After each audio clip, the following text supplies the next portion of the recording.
महाराष्ट्राच्या राजकारणात सध्या कोणता विषय सर्वाधिक चर्चेचा आहे असा प्रश्न विचारला तर उत्तर मिळेल फोडाफोडीचं राजकारण, पक्षांतर, सत्ता समीकरणं आणि राजकीय अस्तित्वाची लढाई। पण या सगळ्या गदारोळात सामान्य माणसाचे प्रश्न कुठे आहेत? शेतकरी, कामगार, वंचित, लाभार्थी आणि सर्वसामान्य नागरिक यांच्या समस्यांकडे नेमकं कोणाचं लक्ष आहे? राजकीय आरोप प्रत्यारोपांच्या धुरळ्यात प्रशासन आणि यंत्रणांवरचा अंकुश सैलावत चालला आहे का असा प्रश्न आता उपस्थित होऊ लागलाय। कारण एबीपी माझाने एका दिवसात राज्यातील तब्बल 3 गंभीर गैरव्यवहार आणि घोटाळ्यांवर प्रकाश टाकला। हे केवळ स्वतंत्र घटनाक्रम नाहीत तर व्यवस्थेतील वाढत्या बेजबाबदारपणाचं आणि भ्रष्टाचाराच्या धाडसाचं प्रतीक आहे। वर्धा जिल्ह्यात विशेष घटक योजनेअंतर्गत लाभार्थ्यांना सक्षम करण्यासाठी दिल्या जाणाऱ्या गायींच्या वाटपात धक्कादायक प्रकार समोर आला।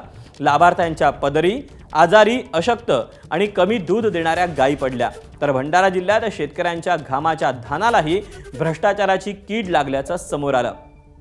तिसऱ्या प्रकरणात कोल्हापूरमधील ऊस वाहतूकदारांच्या कागदपत्रांच्या कथित गैरवापराचा मुद्दा समोर आला। या सर्व घटनांमध्ये एक समान धागा दिसतो।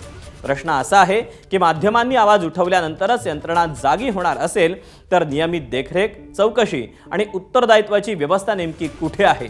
एबीपी माझाने उघड केलेले हे 3 प्रकार केवळ बातम्या नाहीत तर राज्यातील व्यवस्थेला दिलेला इशारा आहे। सरकारने केवळ चौकशीच्या घोषणा करून थांबता कामा नये।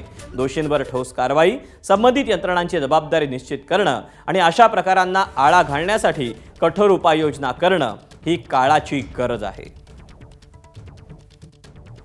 च्या आठवड्यामध्ये काही अशा तक्रारी प्राप्त झाल्या आहेत की बाबा जी दिलेली जनावरे आहेत ती योग्य दर्जाची नसून यामध्ये काही अधिकाऱ्यांनी संगनमत करून चुकीच्या पद्धतीची जनावरं त्या ठिकाणी शेतकऱ्यांना दिलेली आहे आणि शेतकऱ्यांची फसवणूक त्या ठिकाणी झाली आहे। ह्या संदर्भातल्या सखोल चौकशीचे आदेश मी त्या ठिकाणी दिलेले आहेत।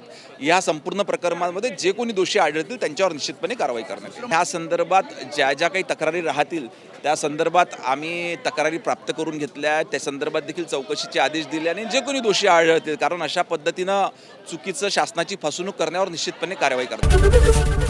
एबीपी माझा, उघडा डोळे बघा नीट।